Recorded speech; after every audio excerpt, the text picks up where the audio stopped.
have the required skill sets that they're looking for? How is success measured in your chosen profession? Or how do you measure up? You know, can you really hit the job running, the ground running? Can you do this job right away? So really showing about what's your personality that makes you a good fit.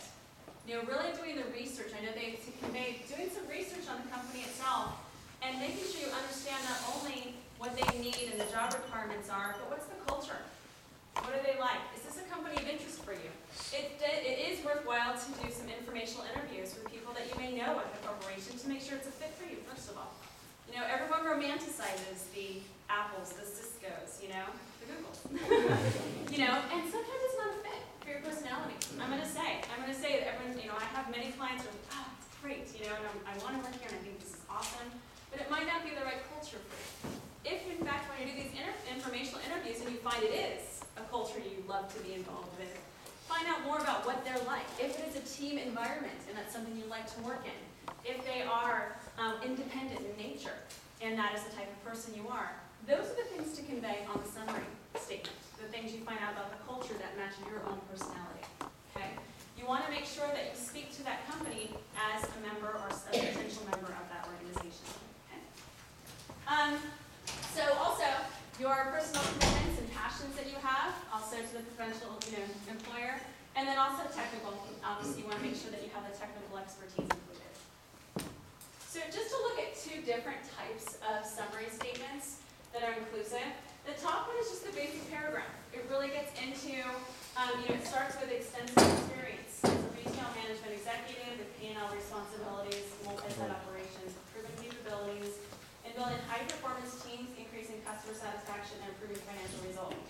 Demonstrated capabilities in strategic planning, merger assimilation, new product launches, and new store expansions. Hands-on, technically savvy, team leader who excels in dynamic, challenging business environment with a disciplined entrepreneurial approach.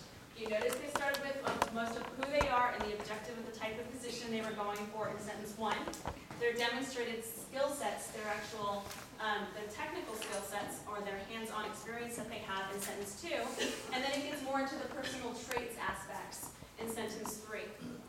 That was their choice, but it's all inclusive in there. Or if this other person down below couldn't fit all the skills they wanted to convey in the initial paragraph itself. So what they did is they decided to put additional impact words here to make sure that those skill sets are conveyed within the summary. So just getting back to the resume itself and where the summary needs to lie with the accomplishments. Your name up above, and then we can get right into summary of qualifications. And you can get right into that, and that's, again, going to gain my attention and going to be able to grab me as a recruiter or hiring manager for what type of position you're going directly for. Then get into professional experience and education. If, in fact, you've never had some solid work experience as it relates to the position that you're applying to, then go ahead and flip the education above the professional experience to make sure that's impacted with your degree towards the type of position you're going for. Okay? Questions?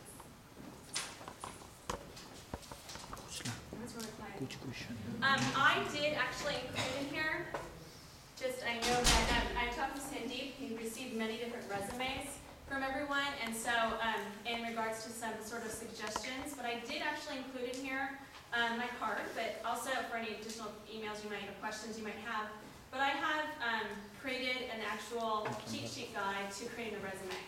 So if in fact you're having trouble in developing your resume, I have also how to develop a summary statement itself. So there are samples of summary statements. And then if you'd like to create your own, you can take from each sentence from different areas to create your summary statement itself. And then behind there is additional practice on how to develop an accomplishment statement, so a part itself. So I have in here some questions to kind of bring out some additional experience you may have to kind of really build your knowledge or referencing to your skill sets and your background. And you can actually build on this or develop your own list, like I said. But the part, it also gives another example of how you can about with the accomplishment statement, really help guide you through that. And then behind that, you'll actually see some action words. I just developed a thesaurus of action words for you. So that way, if in fact you're committing on develop, develop, develop, it makes it more interesting for the recruiter to read. So you just make sure that there is about 3 or 4 pages of just with the stars in here. So it helps you also when you're thinking through some different areas of accomplishments to start your sentence on.